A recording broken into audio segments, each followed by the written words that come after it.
Miss Lot, hello. Where's Janine?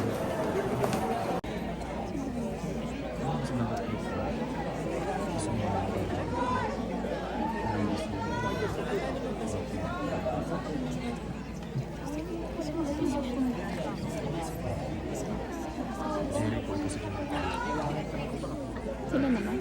For the best. Wala naman ako makalabas. Si Janine. Bigyan na.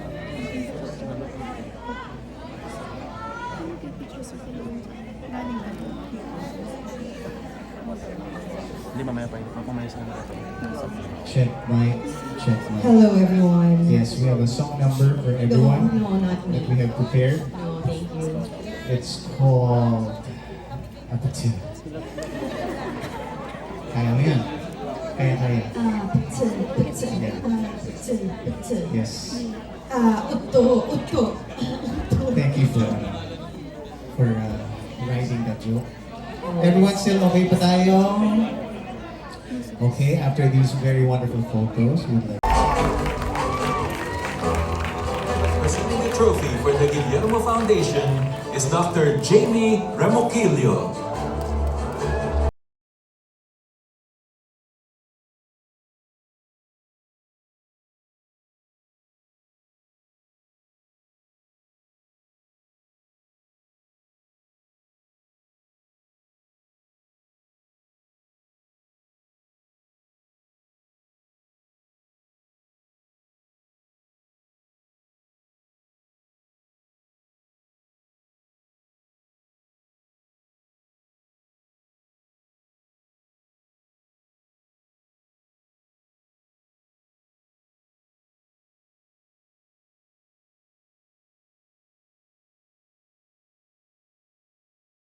Maraming salamat po ulit sa Guillermo for recognizing Lavender Fields. Thank you so much.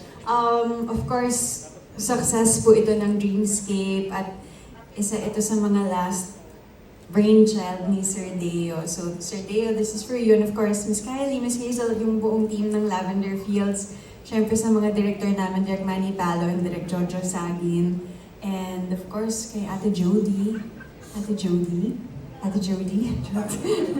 So, maraming salamat po. Thank you. To the cast. Amazing cast. This is for us. Cheers. And thank you po sa lahat ng nanood talaga on ABS-CBN, TV5, Netflix. Thank you so much. Maraming salamat po.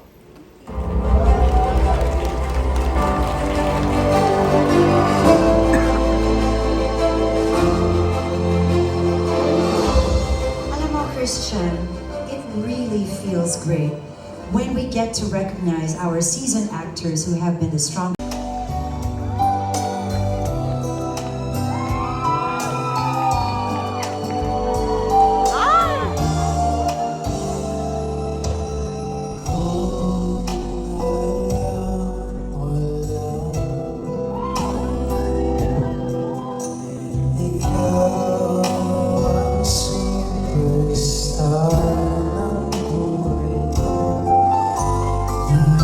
Mapansin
And the one and only superstar, national artist for film and broadcast arts, Nora Ono.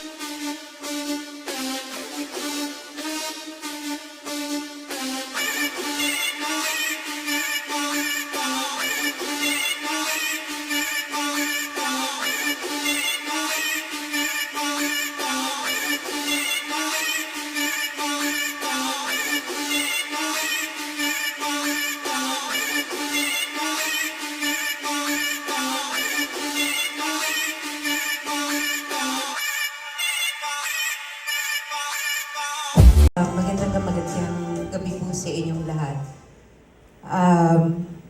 Ang surreal. Ang surreal kasi kasama kong pamilya ko dito na nakatayo. It's only been 3 months, 2 months. Nawala si Mami at si Mamita, si Kuya Ricky,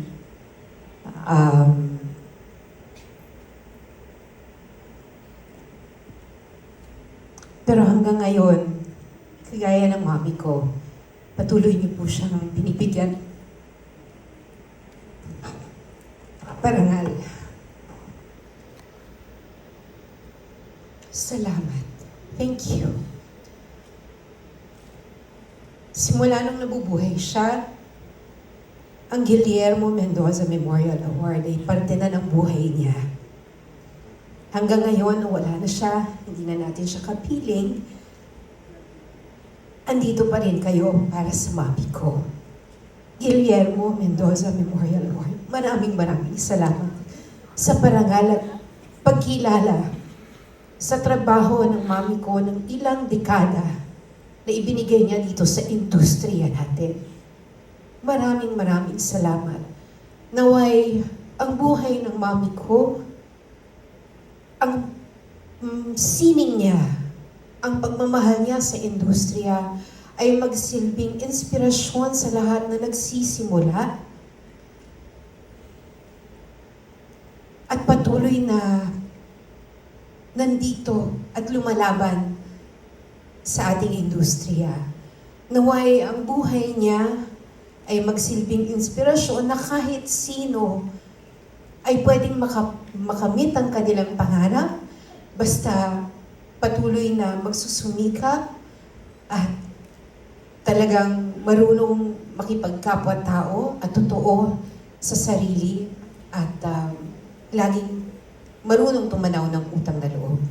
So, ang dami ko pa pong gustong sabihin sa inyo, but mula sa akin at sa aming pamilya, sa aking mga kapatid, si Ian, si Matet, si Kiko at si Kenneth, kaming mga anak ni Miss Nora Inor, maraming salamat po sa inyo. Thank you.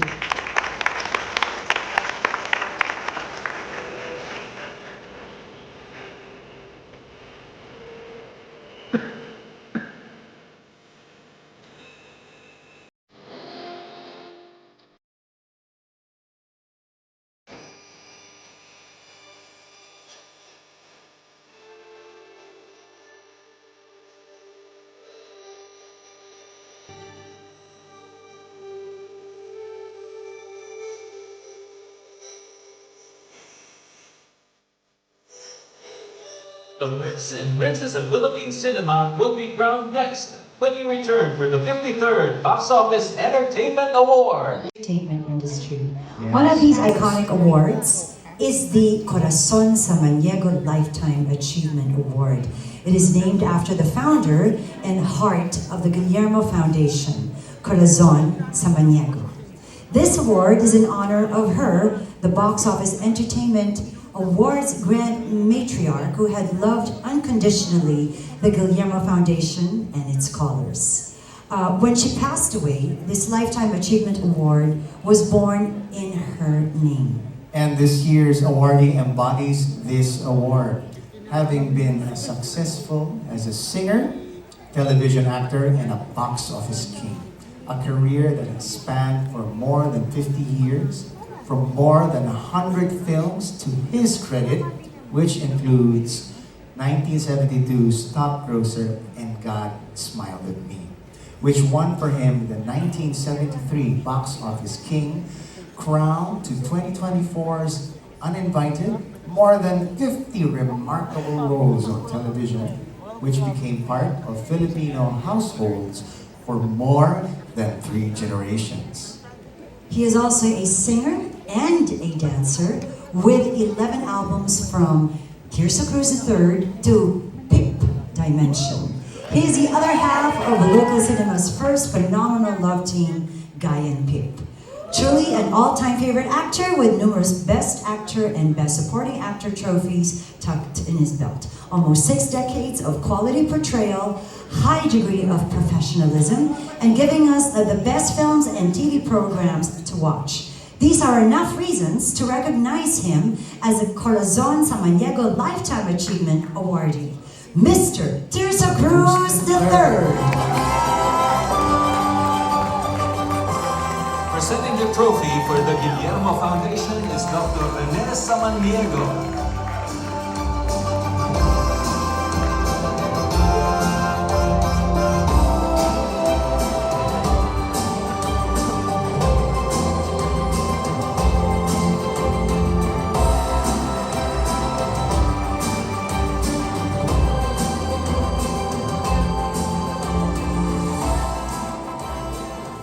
Thank you very much, Corazon Samaniego Lifetime Achievement Awards. Lifetime Achievement. Alam niyo, sa totoo lang po, I've been in this business for 73 years. Hindi ako nagbibiro. A lot of people don't know this, that the first time na nasilayan po ako ng camera, I was 6 months old. I was part of the movie Pagsilang ng Mesiyas, wherein I played the baby Jesus. So that was, unfortunately, I have to admit that. So 73 years na po sa industry. No, really, this industry has been very, very kind to me, and I am very, very thankful. Kahit po sa ngayong gabi, kanina nung tumitingin ako, I was looking around. At one point or time of life or in this industry, karamihan ng nandito ngayon, nakapartner ko na, nakasama ko na sa pelikula, kundi man sa pelikula, sa television. And truly, I owe my life to the industry. And of course, sabi nga nila, lahat ng award na nakuha ko, they all are outstanding, but this is something that I would cherish, a Lifetime Achievement Award. And of course, everything, lahat ng awards na nakita ko, or nakuha ko from the start. I owe it all to my Lord and Savior Jesus Christ. Thank you very much. And of course, I dedicate this to the wind beneath my wings, my wife Din, and to my son Bodhi, and my daughter Janine. And of course, sa lahat ng nakapartner ko sa industriya, thank you very much for having helped me. Thank you very much for teaching me. Marami po akong natutunan. And of course, once again, maraming salamat sa Guillermo Mendoza Memorial Awards. For this award, I will treasure this for the rest of my life and hopefully many more films. Thank you very much po, and magandang gabi sa inyo lahat.